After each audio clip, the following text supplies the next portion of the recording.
Good afternoon, everybody, and welcome to another installment of Scott Selections here for Wednesday, October 2nd. Before we get into today's leans, we'll quickly recap what happened yesterday.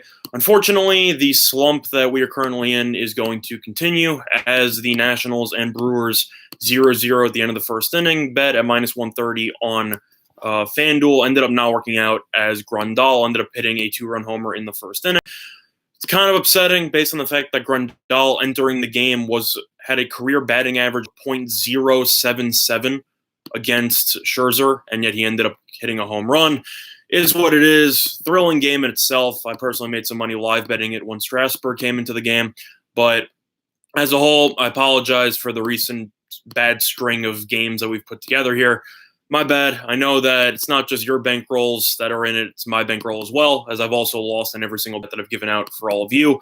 So I apologize, but all of you who have stuck around for a while know that I'm a relatively streaky bettor, and I've had good runs and bad runs, overall mostly profitable, but every now and then you do run into a slump, and those are unavoidable. So you just look to try to make it through the hard times or the eye of the storm, so to speak, and make it out, and then we will bounce back. That I can guarantee you. However, the bounce back will not be occurring today, as I looked at the entire card about 4 times over, and I personally dislike everything on the card. Having said that, there is still a playoff game in baseball, and there is the start of the NHL season, which is going to be taking place tonight. So instead of giving out a play of the day, I know some of you don't like the leans, but I figured I might as well give all of you some type of content, especially with NHL season starting and a wild card game taking place. So I will give out my leans on all of those games.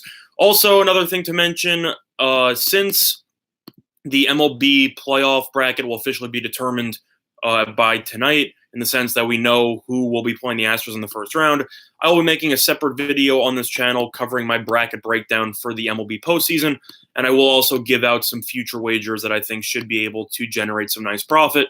So stay tuned for those as well, as we will bring that to you tomorrow in a separate video. So I will be making 2 videos tomorrow for the channel, so stay tuned for that. But we're going to dive right in to the MLB AL wildcard game between the Rays and the Oakland A's. In terms of this game, the pitching matchup is actually a very solid one between Charlie Morton and Sean Manaea. Both pitchers have been very solid this season. Morton's been great ever since he was on the Astros. Now his success has transitioned over to the Rays. In terms of statistics, Morton so far this season has been the ace of the Rays staff as Blake Snell got injured, and he went 16-6 with a 3.05 ERA. His numbers are a lot better at home, though. He's still 8-3 on the road, but his ERA is 1 full point higher on the road than it is at home, as he has a 3.59 ERA on the road. However, he does have a 3.31 ERA in night games, and against Oakland, he has been fantastic, as in 13.1 innings of work, he has an ERA of .68 and a 1-0 record, so he has done really well against the Athletics so far this season. On the other side of the equation, you have Sean Manaea, who has only pitched a handful of times so far this season, as he ended up coming back from injury. But in that span, he has been absolutely remarkable, as he has a 4-0 record with a 1.21 ERA. He's been virtually unhittable. We actually bet on him as a play of the day, but it is what it is. Yeah, Terry, I said before, we are not going to have a play of the day. I'm going to take the day off, but we will be back tomorrow for Thursday night. But I didn't really like anything on the card. But Terry, yeah, we're looking to bounce back, and hopefully we are able to do so. But Manaea, in terms of this game, he has been very solid at home, 2.13 ERA with a 2-0 record. In September, 1.21 ERA. He's been great. He has not faced the Rays, though, this season. But in terms of the Rays batters historically against him, they have a career batting average of .240. However, it will be his first playoff appearance in his career. So one has to wonder how he will do with the added pressure on his shoulders. Do I think he will pitch well? Yes. But his stuff isn't very dynamic. His stuff is mostly, I want to say, finesse-based, as his fastball is roughly 91, 92. But he does throw in a very slow 70-something mile-an-hour curveball to try to keep hitters off balance. I think the Rays should struggle against him, as he has been great. I think the Oakland should struggle against the Rays as well, as the Rays also have a top 3 bullpen in all of baseball. In terms of where I would lean to this game, I want to lean to the first 5 under a 3.5, as I think both starting pitchers should have it. But I still question how Manaea will do in his first playoff start with the added pressure. In terms of the full game, though, the total has been bet down from 7.5 to 7. I'd have to lean to the over.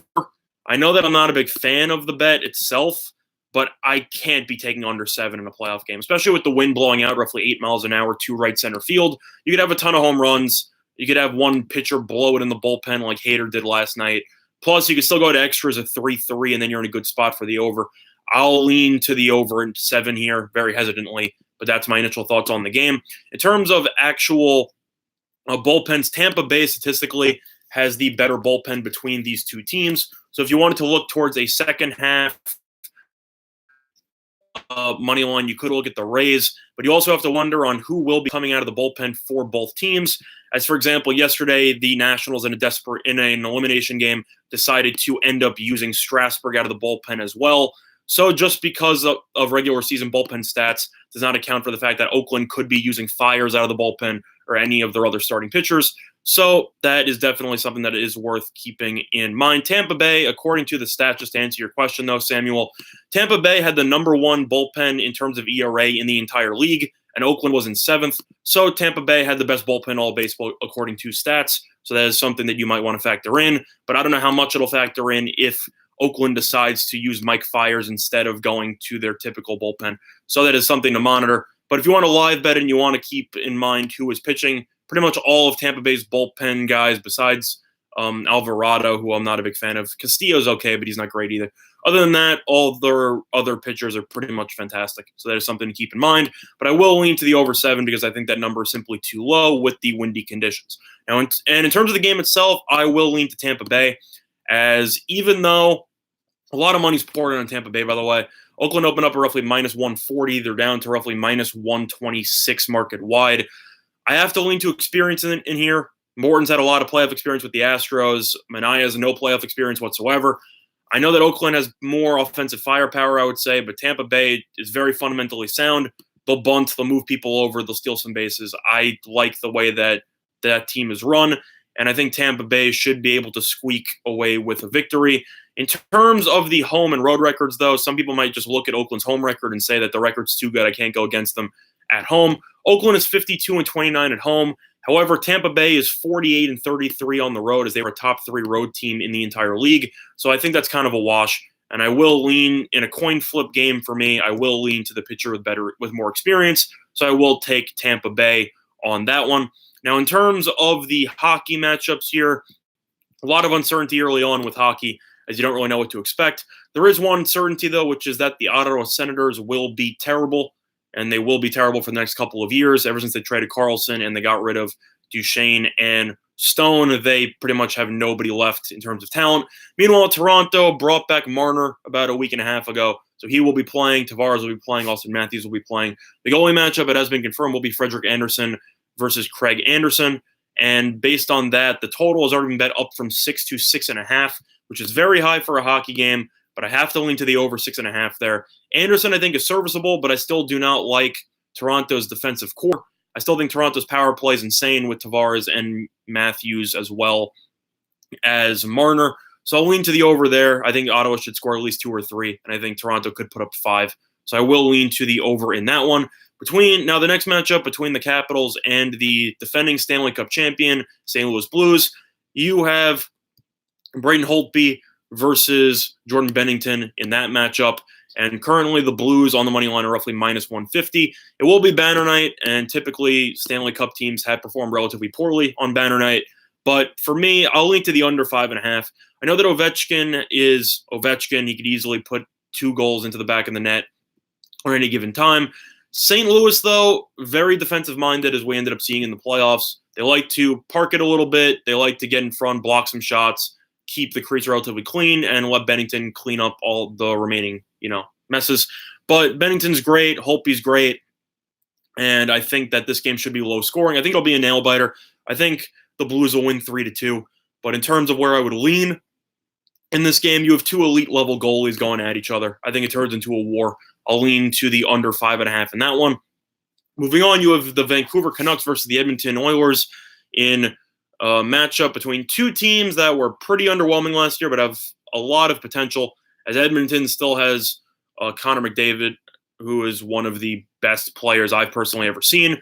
Meanwhile, you have Vancouver, who has Peterson and some other young people who are able to potentially turn around this franchise in the post-Sedin era, like Bosser, for example. In terms of this game, though, I will lean to Edmonton on the money line, roughly -120. Edmonton did address their goalie concerns by signing Mike Smith, who ended up making the playoffs last year with the Calgary Flames. Smith, he's relatively old, he's a veteran, but he does still have something in the tank, as he ended up proving with Calgary. Even though they ended up losing in that series to Colorado, I thought he still played relatively well, and Calgary's offense simply fell apart. But in terms of the matchup itself, Markstrom will be the goalie for Vancouver. He's okay. He's not bad. But in terms of the game itself, I'll lean to Edmonton at home. I think that McDavid should score at least 1 or 2 goals, and I think Edmonton should look to start the season off with a bang now that they have a veteran goalie who has proven time and time again that he is reliable. So I'll lean to Edmonton on that one. And the last game, which is the most entertaining game, in my opinion, tonight, is going to be between the San Jose Sharks and the Vegas Golden Knights. I know there's a baseball game on at 8 o'clock. This game will be at 10:30. These teams hate each other. They played each other in a classic 7-game series last year in the playoffs, in which Vegas blew a 3-1 lead. They also blew a multi-goal lead in the third period as a 5-minute major caused San Jose to have one of the greatest comebacks in postseason history. Plus, Evander Kane for San Jose will be out for this game he'll be out for this game, as he got suspended for shoving a referee in preseason. And these two teams actually played each other in the final preseason game and in the last preseason game, and they combined for 100+ penalty minutes.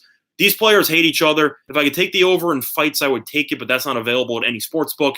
This is going to be a war. These teams are going to try to punch each other after every whistle, and you should see a lot of skirmishes taking place in this game. In terms of the goalie matchup, it should be Martin Jones versus Fleury. Fleury's very solid. Martin Jones is very hit or miss, but he did play well towards the end of the playoffs. Do I think it will be a low-scoring game? No. If I had to lean anywhere, I would lean to Vegas. I would take Vegas on the -1.5. But in terms of the game itself, I will personally pass, but I would lean to the over 6.5. And I would also lean to Vegas in regulation at -110 at FanDuel. Those are just my leans. I will not be making any plays on that myself. But I would lean to the over 6.5, as those two teams tend to generate a lot of goals due to their power plays and their aggressive defensemen who are not afraid to push forward, which could lead to some odd man rushes on the other end. So I would lean to the over, and I would lean to Vegas in regulation on that one. Other than that, though, that's going over this installment of Scott's Selections here for Wednesday, October 2nd. We will be back with another play of the day and a special MLB postseason bracket video tomorrow, so stay tuned for that. Other than that, though, good luck to all of you and your respective plays today. Bye, everyone.